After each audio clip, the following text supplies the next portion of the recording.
Hi, everyone. Welcome to the Super Feeler podcast. My name is Lori, and I'm very excited for my relationship series guests today that I'll introduce you to in a second. But before I do that, I just wanted to give everybody a couple announcements. First of all, thank you so much, Sandra, for joining Patreon. I really appreciate your support. This is our second last episode, if not potentially the last episode of the Relationships miniseries. So if you are interested in sharing your story with your partner or your partners, please reach out to me ASAP because I would absolutely love to showcase more stories. I only have a limited amount of people that have come forward so far. Especially would love to hear from some queer and non-monogamous relationships as well. So if that is you and you're interested in sharing, please reach out as soon as you can. I'm so excited today to welcome Rakesh and Katie to the show. You've met Rakesh before, and I'll make sure that I show his previous episode in the notes below that you can go back and listen. But Katie, you're new, so welcome. Yeah, thanks so much for having me on your podcast. Of course, yeah, so happy to have you. I'm really excited for your story for a few reasons.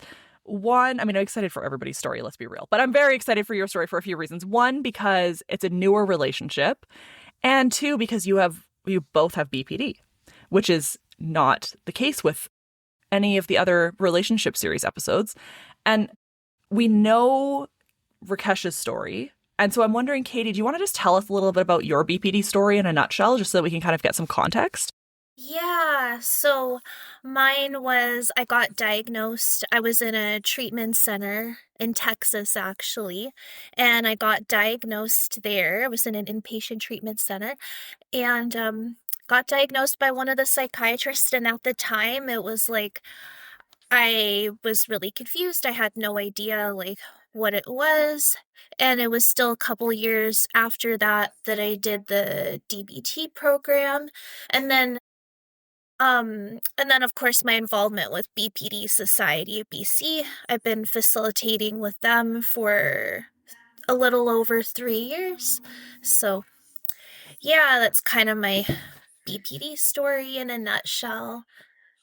And out of curiosity, how did you end up in Texas? Because you live in BC now. So when I was 19, I moved to Denver, Colorado, and I lived with my half aunt, Annalise.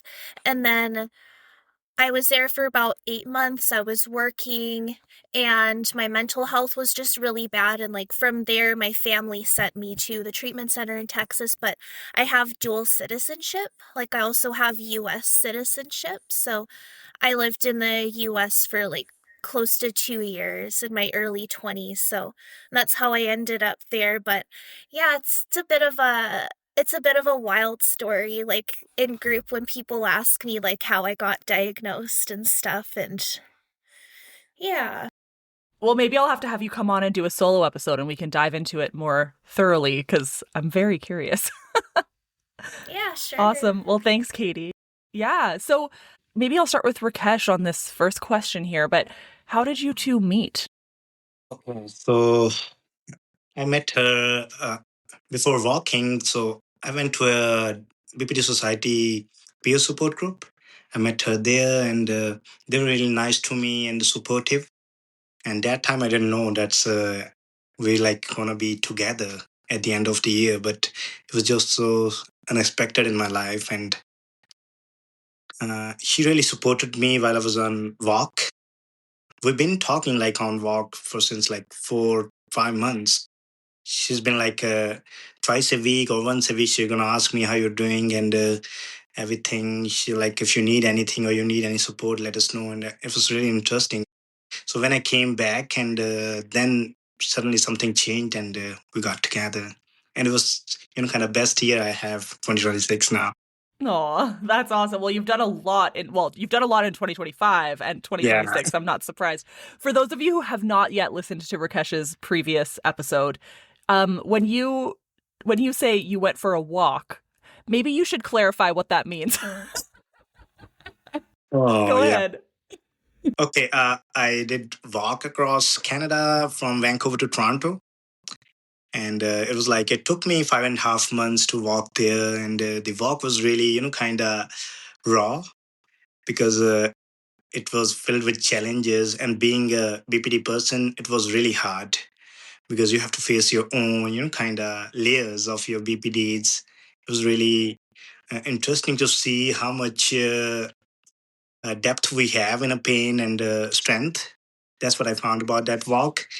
And yeah, I've seen a lot of kindness on strangers, and I've seen people like I met people with a BPD too, and I heard their stories, and they were really, kind of kind to me, and they were like really appreciating me for what I'm doing, especially for BPD awareness. Yeah. Mm-hmm. Truly, Rakesh, I have told a lot of people about you in the last little bit. I think you are like, you have the most inspiring BPD story I've heard, and that's wild because I've heard a lot of BPD stories. So I have so much respect for you, and I just wanted to clarify that for when you guys are like, what it like he went for a walk and then he came back, and they like, no, it wasn't a walk, it was months of walking across rough terrain by himself with no Yeah. money, just the kindness of That's strangers right, supporting yeah. him. Yeah, I cannot recommend listening to his story enough. We won't get into the full thing here, but it's amazing. So, Katie, what's your perspective? You're at the BPD Society groups, and this guy comes in, and he was newly diagnosed, right? Yeah, I was Yeah. diagnosed. Yeah. So, Katie, what was that like for you? So he came in and he was talking about this walk that he was going to go on. And at the time, I was kind of like, brushed it off a little bit. I wasn't quite sure about it. And I didn't realize that he had started attending the BPD support groups because he wanted to get support to go on the walk. So, and then like, after a while, like I realized like, no, this guy is like really serious about it. And then he went on the walk, and initially like me and all the other facilitators, like we were super worried about him. Like we had so many conversations on like, okay, like how are we going to support him? How are we going to make sure he's safe? How are we going to make sure that like we're going to check in on him? And initially, like when I was first supporting him on the walk, like we were just acquaintances. I was just like doing my facilitator duty, I guess. But then after a while, like it did really grow into this friendship. And yeah, and then like I said, he came back to Vancouver, and like the first time I saw him in person, I was like, wow, like he's good looking. And then like I kind of started to, well, I had like, we both had feelings for each other, like kind of long before he came back, but it was like kind of this whole journey. So, yeah. I have no doubt that it was a journey, and he is a good looking dude, so I get it. Well, one thing I want to say is, please don't go to. This is not judging you two. Please don't go to BPD support groups to meet people to date. Not a good idea. No, but it's not. Happy it worked out for you two, but generally speaking, horrible idea. Yeah. Sorry, go ahead. That was like not my intention when he first started coming to the BPD groups, and like when I was supporting him on the walk, and like I've never done this before. Like I have that boundary with like as a facilitator with me and the other participants and the other facilitators, that like I had told myself like, no, I'm never gonna date anybody. And that was also like kind of a really big challenge that I had like with Rakesh, is when I was like suppressing my feelings for him. And and like before we got together, I had a conversation with the other facilitators, and I just kind of spilled the beans. I'm like, hey, like I have feelings for him, and I kind of feel like a terrible person. But I wasn't. But I had conversations with them. I made sure that everything was okay, and pretty much it was just like, well, you know if it doesn't work out, then like I would still have to facilitate, and I would still have to like support him and everything like that. And I had to like know that going into this, and also just like the dynamics of how we met. Cause Yeah, like totally. as a facilitator, like what I do, what I've been doing for the past 3 years, it's very vulnerable. Like it's really like vulnerable and like intimate with the participants, like you really hear so much about their lives. And it's easy to get like, like we're human too, and like we get attached to people. And so it's always like, you have to be mindful of like the boundaries and everything like that. And now I'm like, and now like we're dating. And so yeah, that's really different. But yeah, no, I do not endorse this. I don't recommend this. This is a very like special situation. I just want to say so. Yeah, totally. Do you have any thoughts on that, Rakesh? Okay, I wouldn't even agree on that. Like, I wouldn't say that go to BP groups just for dating. No. It's really a kind of nice platform to express yourself, and somebody can understand you. That's what BPD group is for. But we didn't ending dating like in a BPD peer support group. We start dating because on walk we had a lot of talking. That's why it happened. It wasn't that we were like meeting in the group and we were going out. No, it was when I was on walk. That's how it happened. It wasn't in the group. So that's why I want to clarify to everyone. So Yes. don't go to a group just for dating. It's really a nice platform to express yourself, and people can understand you over there and support you. That's what BPD group is for. Hmm. Absolutely. And I do love that. I mean, you guys know I run a peer support group as well, and I'm actually on the board of the BPD Society too. So I know their groups intimately, and I I think peer support is like the most amazing thing that we can do for each other, and I'm so happy that this worked out for you all. And yeah, and it would get really complicated, right? Like totally. It does. So you got to be really careful about that. And I like, Katie, that you did some of that pre-work of like talking to the facilitators and being like, is this okay? Is this not okay? Like, do I need to step down? I'm sure that conversation came up too. So really happy that you had that conversation. I can't remember. Do you do the in-person groups, Katie, or the virtual ones? Yeah. I do the in-person groups at New West in New West. I've been doing it since October 2022, so it's been a while. That's amazing. Well, we'll have to if anybody's local, you'll have to check out the No Est BPD support group in person. I'll link that in the chat as well. So it's so funny because I have some questions, right, that I had created for this series in advance, and then so many of them are kind of not related because it's like, how did BPD come up? Did you have stigma about BPD? Blah blah blah. But I mean, I guess some of these do. So I guess in the stigma question, have either of you dated somebody with BPD before? No. Did that make either of you nervous? Truthfully? Okay, so I'll go first. I think if you want to date a BPD person, like if you're also having a BPD, what I realize now, if like before work I start dating with her, it wouldn't be possible between us. Like we would have like, kind of wouldn't manage it well. But after Yeah. walking and it in recovery, so what I learned that empathy in BPD to dating a BPD person is really important in that. So you can realize, okay, is I feel like dating a BPD person feels like a mirror, You see yourself in them, and you realize, okay, this is what's happening, and you know how to step it down and how to support each other and how to co regulate each other. That's really interesting in dating a BPD person, especially. But I feel like both of them should be in a recovery journey. That's what I'm going to say. Yeah. If like both in the initial stage, that's going to be hard for both of them. Totally. I had the same thought. Well, I mean, I don't think I've dated anyone with BPD. I've dated people who have very serious mental illnesses before, and when I wasn't well, and it does not work well if I'm not well and they're not well. But I do think like now, I mean, I'm sure there's still some things that may come up in your relationship around like, but I don't know. You think about like abandonment issues being like one of the main things, but you both have those, so you can talk about them. Yeah.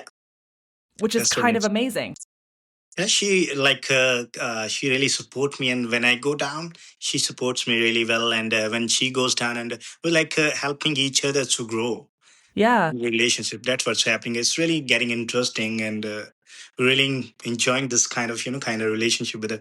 I never thought of to date someone with BPD, but it happened now, and I'm really happy about that. mm-hmm. And I am it's too. not impossible. I can say that now. Totally. So, Katie, did you have any like worries about the interpersonal stuff before you started dating?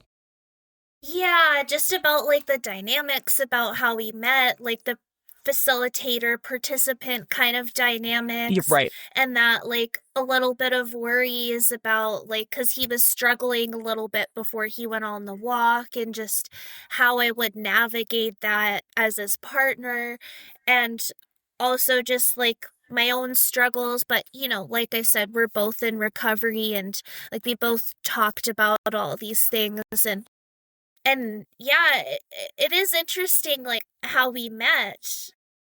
Is because we never really had to disclose to each other about the BPD because we already knew because of the support group. And I think in a lot of ways, the fact that he went on the walk and that's when you connected is kind of the like difference, right? Because if you had just met at the Yeah. groups, then it would have been totally inappropriate, and you couldn't have made it work, right?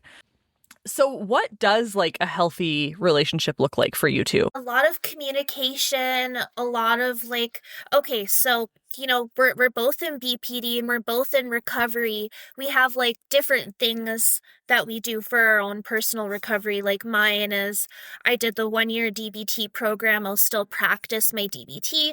I'm on medication. Like I have the peer support groups that I facilitate as well as I get help from. But a lot of it is just like, well, we know how to regulate on our own, but also if the other one is available, then we also co-regulate together.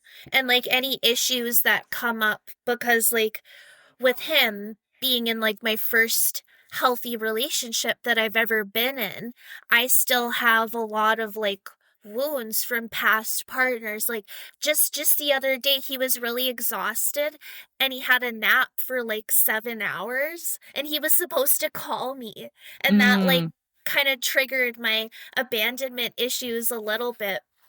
And I was like a little bit irritated with him, but then as soon as he woke up, he called me and he was like reassuring me, and like it was all good. And so for us, it just like takes a lot of communication, care, love, respect, like all that kind of thing. So yeah, I would have also been really triggered by the 7 hour nap too. Even though I love a nap, but sometimes my husband has a hard time, and he well, not hard time. He falls asleep on the couch often, and then he'll often like not message me when he's supposed to. And I still like we're married, live together, have been together for like 9 years, and still I'm always like, "Are you?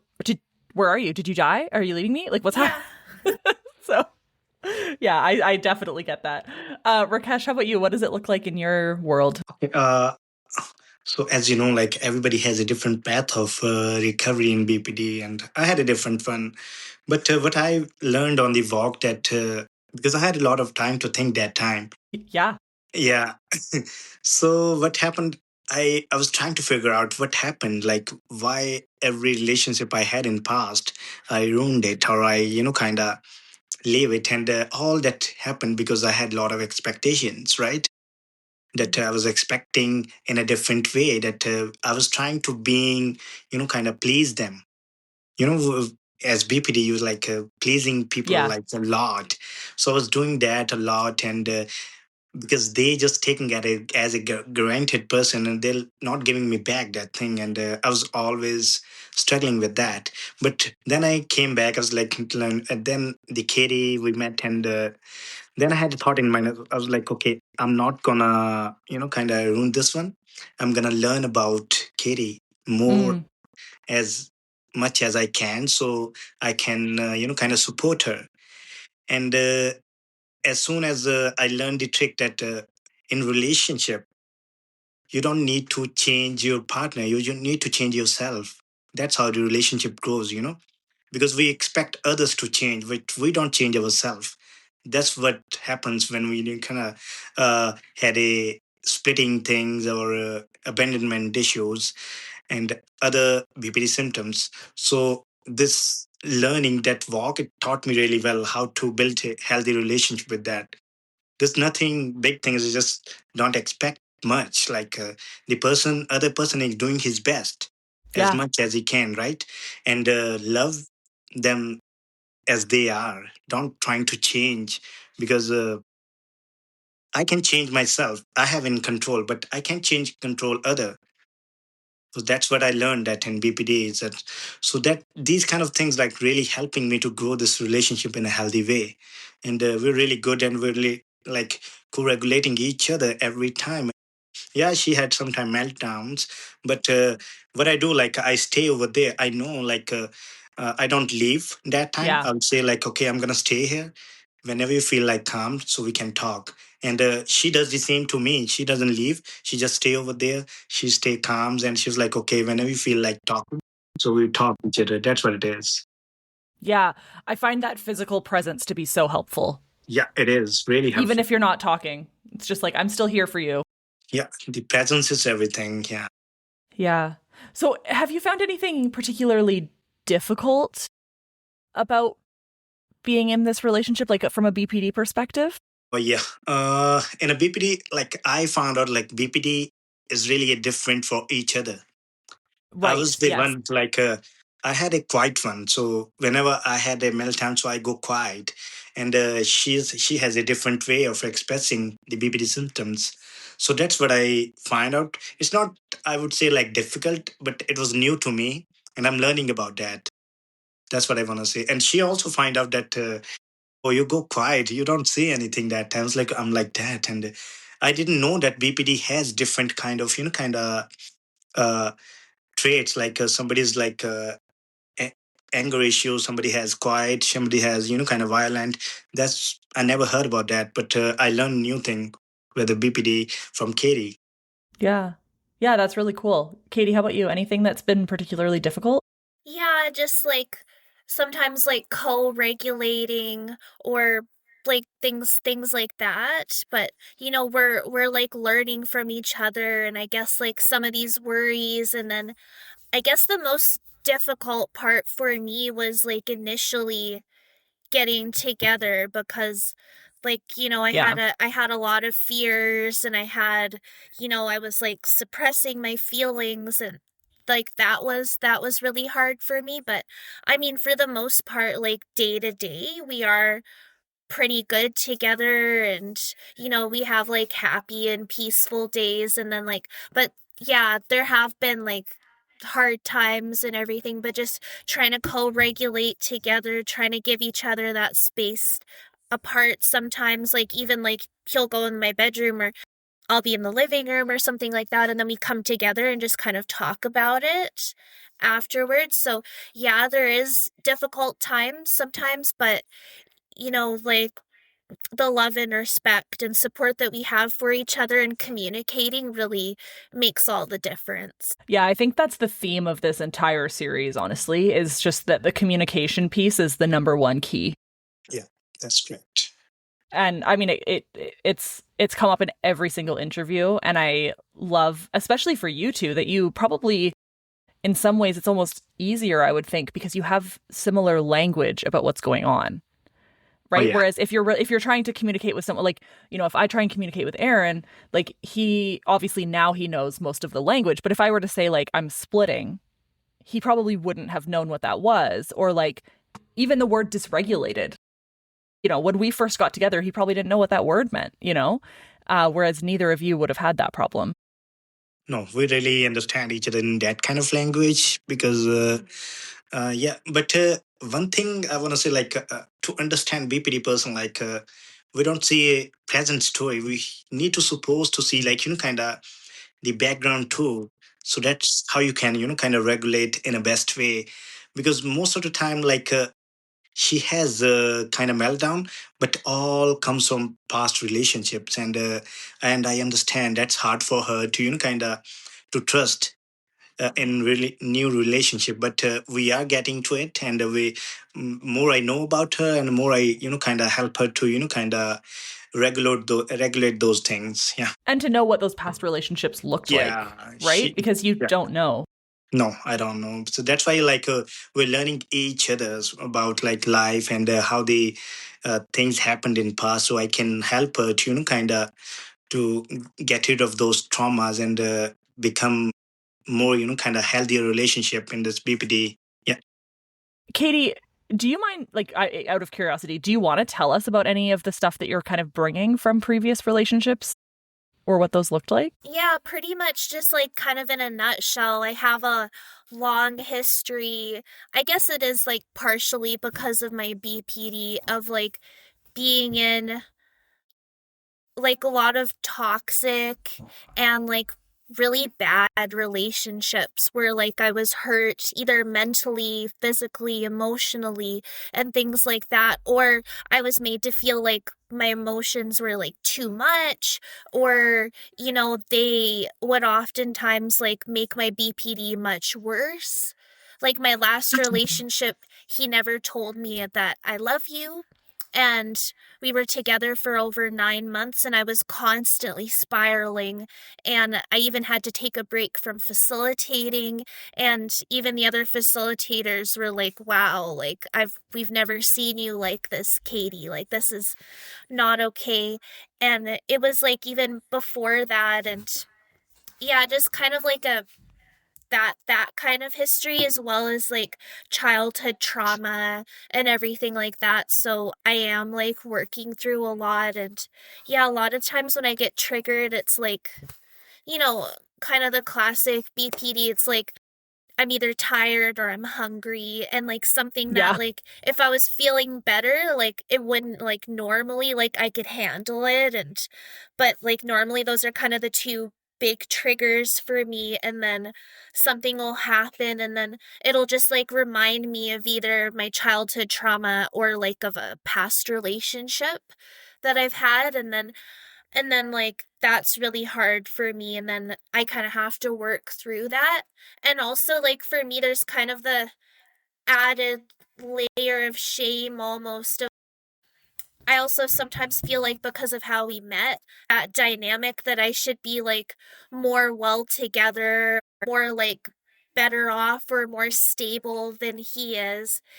The and like the truth is like I'm the one that's like kind of struggling a lot more than he is. Like he's actually more like stable for the most part than I am.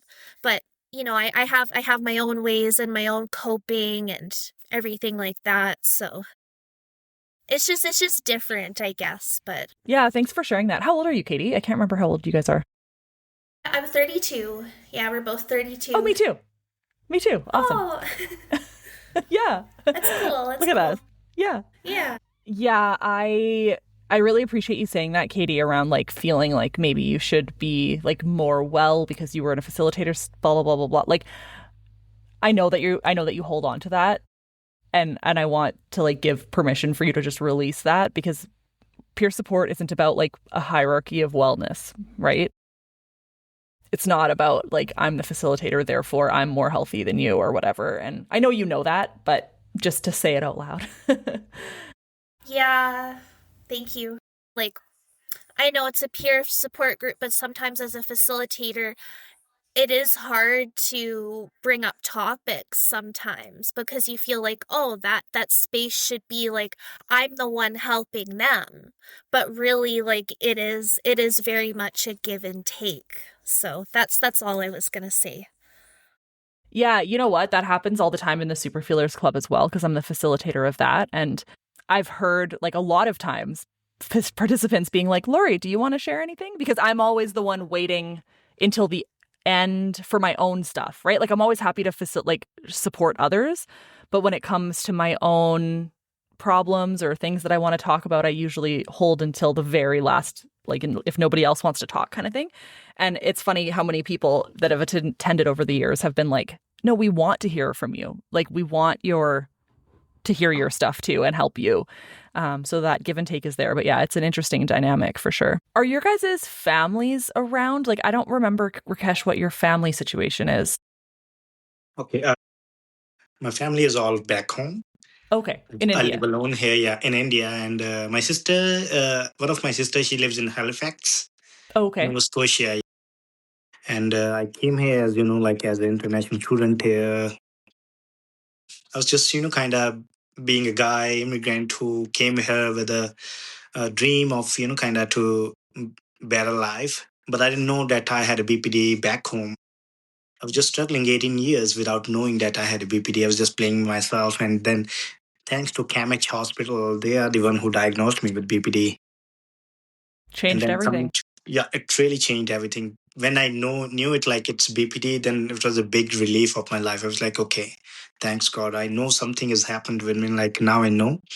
And then I started working on it and then came to Vancouver and I was just like, okay, I'm going to do a walk. And luckily I met BPD Society of BC and it really helped me a lot. This peer support group, it changed my life, to be honest. I remember you saying that a lot in your first episode too. You just said like this was kind of the catalyst of everything. Yeah, it is. Yeah, which is amazing. How do you make sure that you don't lose your own identity in this relationship by kind of like fusing with another person? Are you going to go first, Katie? Okay, you can go. Yeah. Oh, okay, sure. Um, yeah, I mean, I would say that we both have our own lives outside of each other. You know, we both still see our own friends and have our own interests and everything like that. And we also have the time that we spend together. So, I mean, I think that is really important. Like, definitely, like, we are a priority for each other, but I still like my mom lives in the area, so I still spend a lot of time with her and I have my own friends and my own things that I'm working on. So I guess like just kind of mindfulness and communication is how we make sure that we're not like kind of fusing together and that kind of thing. So Mm-hmm. Yeah, that's good to hear because it's so easy to just like become the other person. The amount of like hobbies that I've picked up because like the guy that I liked was into snowboarding or whatever. You know what I mean? Like, and just all of the things I do are so intentionally not like that now. Mostly because my husband's hobbies really suck. But he's bringing me tea right now, so I do appreciate that. Um, but my hobbies of playing Dungeons and Dragons and Diablo is not really something that I'm interested in for the most part. But Rakesh, how about you? How do you kind of differentiate yourself from Katie? Okay, all I'm saying again and again because after the walk, what I learned that identity issue is the main part of BPD. Like that's the hardest thing to kind of to take over because the pain amount of pain we had, it always want to become something. That's why we have like identity issues and in relationship. Watching someone same as you, it's like a mirror, and you see that pain and sometimes that identity problem I had, and but I know how to control it. And I have a kind of hooks in my life. Like I found it in the nature that how to bring back always when I go lost. It's just kind of I will say like okay, you're just in a present. There's no future, past, or anything. So I bring myself and I ground myself that time. And for the identity, seeing her sometime meltdowns and everything, sometime that pain becomes so kind of difficult to handle in my way too. So what I do, I just kind of sit behind and just look at her and trying to figure out the story. Okay, this is not her. This is not me. This is not her. It's just the pain. Kind of developing all kind of these identities, and then I bring back all the stuff I had in my mind, and I go normal because when she had meltdowns, it's kind of sometime when I first seen her, it was really hard for me, and I was like, oh man, it's like I never seen someone with BPD like this. Then she goes down, calm down, and she told me like this is what happens, and then I learned about it. And then next time it came, I was like ready. I was like, okay, I know what's happening. This is not Katie. This is not the Katie I love. This is someone else. Then I calm her down, I hugged her, and it all came down. And with my identity, I was like always see her as the Katie I see in my mind. I don't see her pain. I don't see anything. I just see the Katie I want, and I bring her back every time. And that's how I like handle all that identity issue with me and herself. Mhm. Yeah, I like the separation of this is her pain and not her. Yeah. And I don't know, some like this is helpful for some people and not helpful for others, but when I was like in kind of some of the worst of my BPD years, I separated myself as like Lori is like me without the BPD kind of, and then I this person called Phyllis is essentially like what my BPD is. So like if Phyllis was around, it was like that was the pain, the suffering, the extremes, and then Lori was like the more baseline. I don't use that technique anymore, but I did for years and it was helpful for me for sure. But yeah, I want to tell like what I think. Like I learned from nature that the nature, she gives us everything, right? So she loves us. That's why like I love her, Katie. I love Katie the way nature loves us. Like no matter how hard it is, like I will still love her, and I will never leave her. That's what I wanna, kind of bring that in relationship so it can be healthy and she can feel safe around me. So I bring this every time, and because in pain, always with BPD we had issues. Like if somebody we are having a trouble, everybody leaves us because people don't understand. That's why the misunderstanding comes up. They feel like, okay, he's too much or she's too much, leave him. But what I learned that I wouldn't do that. I wanna make her feel like, okay, you're not alone here. Even I'm not talking, so you still feel like, okay, somebody's around me and I'm safe. And time by time, it's getting really better. And it's been months. We didn't have much meltdown, but initially it was had, but now it's getting better and better day by day. How does that feel to hear that, Katie? It feels really good and really like validating and supportive, and it's something that I always wanted to find in a relationship, but that I never thought that I would find it because, like I said, I've just been like just struggling for so many years, right? And I still do 10 years into recovery. And even though I'm a facilitator and even though it's been so long and like I don't have like a perfect life, like I still have my struggles. Absolutely. None of us have a perfect life. Even if it looks like people have perfect lives, No. not one of us does. Yeah. Okay, so is there anything about your relationship that you want to talk about that I haven't asked about? I don't know if this has to do with our relationship, but I was just thinking, when we were talking about how for Rakesh, the BPD Society of BC and being involved in that peer support group was kind of the catalyst for a lot of things, and like, going on the walk and like us and everything like that. I feel the same way. My time there has been like it just kind of lit a fire in me for mental health advocacy. And now because of that, like I'm back in school at Douglas College. I'm doing my community mental health certificate, and like I want to go back to work in peer support work. And like just as much as him being involved in that group has changed the trajectory of his entire life, it has for me as well. So Beautiful. Thanks, Katie. I would love to see you guys at the Super Feelers Club one day, just to check it out because it's such a great group as well, and just I don't know, it'd be nice to see you. Rakesh, how about you? Anything that you wanted to share that we haven't talked about? Yeah, I just want to give a message like to all the BPD people. Like it's nothing, kind of impossible to date someone with BPD because I feel like okay. I want to say, like, as I said, like in a recovery way, if both are in recovery, it's really easy to date someone with BPD, as same diagnosis as you, because you know what's happening.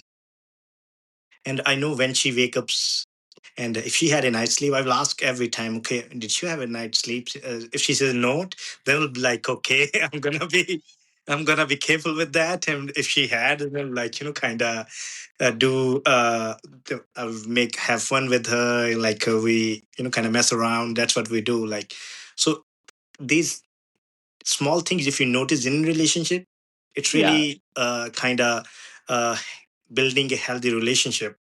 So know about person, it's not about knowing his past, it's about knowing his physical strength, knowing his emotional strength, knowing his kind of mental strength, how where they stand on that. So that's how you can help them. Also, the symptoms wise, she was right on that. Like in a stabilizing way, she is in recovery, and so my path was different. I went through this spiritual way. So that's why the BPD has, I see BPD in a different way. And it's taught me really well how to, kind of regulate it, how to bring back every time I went to that stage.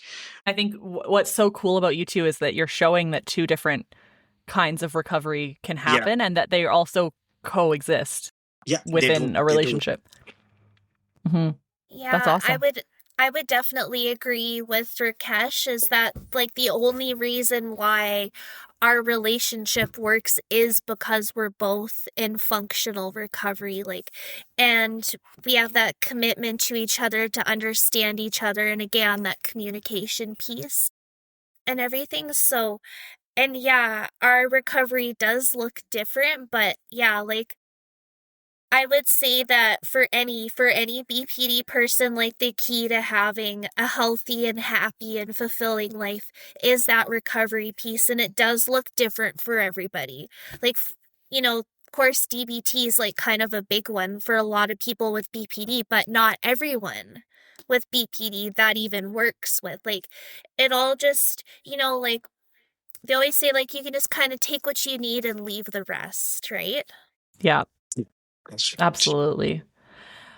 So are there any, Rakesh, you already kind of answered my last question, but Katie, any messages of hope for someone who has BPD and isn't feeling like they can ever have a healthy relationship? It sounds like you've been there before. I would definitely say that's not true. If anybody's like telling you, like if you have BPD and you're in a relationship with somebody and they're telling you that you're too much, or that like, oh, you should stay with me because nobody's ever going to want to be with you, or things like that, that's just simply not true. Like I would say just keep working on yourself, your own recovery journey, your own self-esteem, trying to figure out who you are and building up your own life. And when you're ready, like the right person will come and meet you there, and you won't be too much for the right person. That's what I would say. So beautiful. I was just going to say the same, Rakesh. I was like, oh my God. Rakesh, anything you want to add before we close out? I just want to say first, thanks to you for like inviting us on that podcast. And I just have a little message to all BPD. Like there's a saying that love and death, you don't have to chase that. It will come to you when the time is right. So don't lose the hope that you will never find a nice person who will understand you or who will, kind of support you in every ups and downs. It will come to you when the time is right. It's just we need to know our worth, how much worth we are. That's what I want to say to all BPD persons. Yeah. Totally true. And thanks so much for having us. It's funny, like remember when you ran into us at the Tandoori Flame restaurant? It's funny because after that, me and Rakesh were talking and we're like, hey, wouldn't it be cool if Lori like asked us to be on her podcast one day? And then like it happened like way sooner than we thought. So yeah, thank you so much for having us. Oh my gosh, my pleasure. And yeah, I have to share. So I live in a place called Abbotsford, which is an hour outside of Surrey, an hour 15, depending on where you are. Rakesh, you live not in Surrey either, right? You're in Delta? I live in Delta, yeah. And Katie's in New West. So we all ended up by accident at the same restaurant in Surrey at the same time, sitting at a table next to each other, literally next to each other. So I just walked in, I was late and whatever. But they had seen Aaron, my husband, there, and they were like, wow, that looks a lot like Lori's husband. And then I walk in and Katie comes up to me and goes, hi, I just wanted to say hi. And I turn around and I was like, shut up. This is the coolest day ever, because I was like, Rakesh and I had obviously we've been chatting for a long time now, and I've always been like, okay, we're obviously gonna have to meet. I just like don't know when. And anyways, it just worked out so beautifully, and I'm so happy you came up and said hi, because like it made my day. I think about it often. It was like so awesome. And I know this is not the last time we're gonna chat, because Katie, also I would love to have you on for a solo episode to hear a little bit more about your time in Texas and moving back up to Canada and all that jazz if you're interested. Yeah, absolutely. I'd love to have a solo episode, and yeah, we can kind of dive like deeper. And yeah, I have all kinds of stories about Texas and my time in the US and getting diagnosed and like how I got into recovery. And yeah, Yeah, I'd I love would to love to chat hear all about of it. that. Yeah, of course. Amazing. Thank you so much for listening to the Superfeeler podcast. This episode was recorded on the traditional and unceded territory of the Matsqui and Sumas First Nations. If you'd like to learn more about the Superfeeler podcast, share your story, or participate in the Superfeelers Club, which is our peer support group, it's totally free, virtual, and open to anyone who experiences intense emotions or has borderline personality disorder, please check out the link in our show notes or go to laurieedmondson.com. If you would like to support the show, we would very much appreciate it. There's an option to do monthly small donations at whatever denomination you'd like, patreon.com/superfeeler, or again in the notes below. Thanks again and have a great day.